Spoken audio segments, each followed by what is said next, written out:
Okay, so today I would like to give a little bit more insight in what I went through over the last couple of weeks and what really changed my vision on the law of attraction and how it works for me and how sometimes I have results and other times I don't. So it's not that difficult for me to attract certain things. And now that I understand how that really works, then I can also change how I'm going to explain what really happens when you try to attract things into your life, because that's not really how it works. When you want to attract something, it's over there, and then you want to attract it into your life, so you want to have it here with you. So let's say I attracted the house that I live in right now. And the way I did that was by pretending as if I already lived in that house. So I would go to sleep every day, closing my eyes and then visualizing the room that I was in, and I would just be in that room. And that is how I went to sleep, like for months. And it's a whole roller coaster, because I got the house and I lost it, and then then the bid fell through, and then I got it again. So every time I started doubting, something happened, and I had to visualize it again. And so that's how I got the house that I live in today. I manifested it. But the way I thought I was manifesting it was by thinking the house was over there and now I'm going to attract it into my life. But that's not really how it worked, because now I understand that it was because I had the vision in my head, in my mind, and the world around me is just pushed out whatever I have in my mind. So why is it now that sometimes you attract things easily and other things you looks like you can never attract them? And so one of the reasons why that is because we all are dealing with our body mind, and our body mind is the hardware that we have to use in order to have this earthly experience. So we are infinite spiritual beings that have an earthly experience, and we use our body and our mind to have that earthly experience. So let's say you are, as a kid, programmed um, to think that there is nothing, that you cannot want anything. Like my mother would always say, you don't need anything. I'll tell you what you need, what your needs are. And she didn't mean anything bad. It was just like her way of saying, like, I'm the mother, you're the child, I will decide what's good for you. When I was like a toddler or like a 6-7 year old, and she would say, I know what's good for you. But that's how my mind was programmed. So now when I want to cease to create something in my life, even though I have it in my mind, my program is going to say, you have nothing to say. It's not up to you. And my mind will decide what's good for me. And it's like out of my control. And I leave it up to something outside of me. So that's why I can say all day long, I want something. But if my whole being, my whole program says you have nothing to want, then it's not going to happen. So I have to release that program. I have to let go of that idea that I have in my mind, because my everything will be colored by my body mind. So I can want all day long to get $1 million, but if my body mind says you're not worth it, you're not worth to get $1 million, because that's something that I heard or that I picked up when I was younger, then I will not be able to create that $1 million. Not that it is not there, because it's there. It is there. It's already in my life, but it will not manifest. It will not be projected in my reality, meaning it's not getting through the filter of my mind and my body.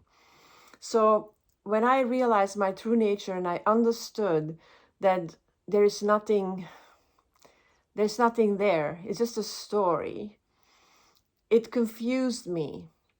Because at the end of the day, the life that I have on this plane is very real to me, to my body and my mind. So there is a story. So for me to say there's nothing to seek, it's already there, we're all one, that's all good and well, but it's like so in the air. It doesn't make people happy, it doesn't change their life, it doesn't contribute to their happiness. And so I don't like that. I don't want to be one of those people that is like in the air, that people, oh, it's like there's nothing to seek, it's already there, just be one. We're like all, you know, we live, the minute you are choosing as an infinite being to have an earthly experience, you choose to be in this body, which is already a dualistic world. We have up and down, left and right. Whenever I have an earthly experience, there will be the opposites. There will be the two sides of the coin. And I can say all day long, there's only one, which is the truth.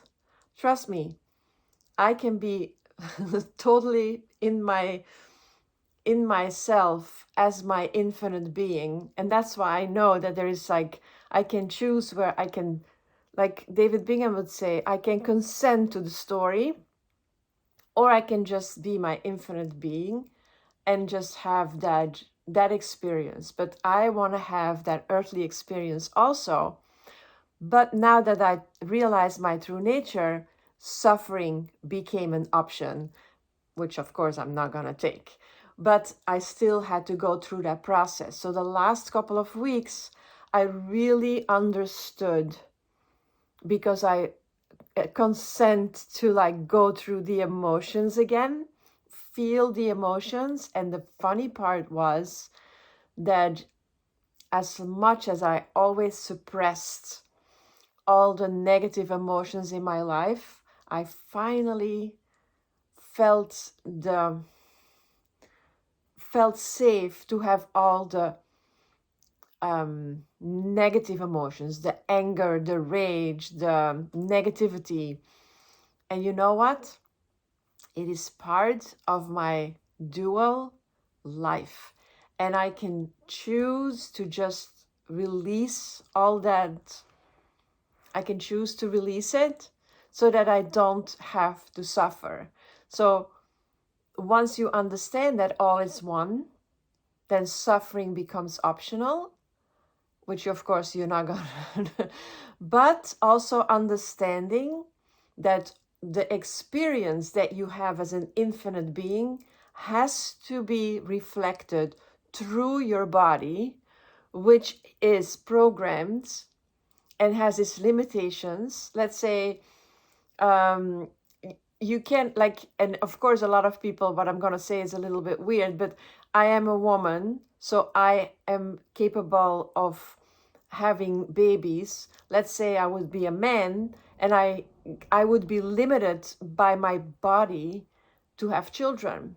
And of course I know that in this world a lot of things are changing, but I mean there are certain limitations that my body has, that because of that my infinite being is limited by the